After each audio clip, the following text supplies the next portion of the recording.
গায়ত্ৰী মন্ত্ৰ সৎবুদ্ধিৰ মন্ত্ৰ।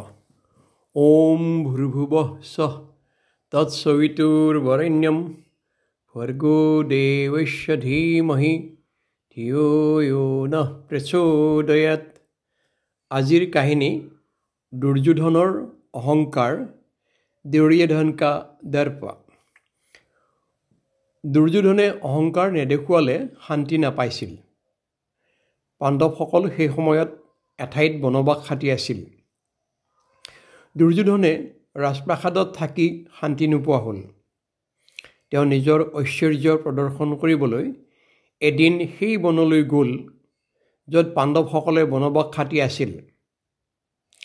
তাত তেওঁ নিজকে সৰ্বশ্ৰেষ্ঠ বুলি প্ৰতিপন্ন কৰিবলৈ নিজ ইচ্ছা অনুসাৰে উৎসৱ পালন কৰিবলৈ ধৰিলে। তেওঁৰ নিজৰ অহংকাৰৰ বাবে শালীনতা সৌজন্য একো নৰজা হ'ল। নিজৰ সন্মুখত কাকো একো বুলি গণ্য নকৰা হ'ল। সেই ঢঙেৰেই কৌৰৱসকলে গন্ধৰ্বসকলৰ সৰোবৰ দূষিত কৰিবলৈ ধৰিলে। হকাবধা কৰা স্বত্তেও নমনা হ'ল। সেইবাবে ক্ৰুদ্ধ হৈ গন্ধৰ্বৰাজে তেওঁলোকক বন্দী কৰি থলে। এই সংবাদ পাই যুধিষ্ঠিৰে অৰ্জুনক পঠিয়াই নিজৰ মিত্ৰ গন্ধৰ্বৰাজৰ হাতৰ পৰা কৌৰৱসকলক মুক্ত কৰালে। দুৰ্যোধনে লাজতে শিৰ নত কৰিব লগা হ'ল।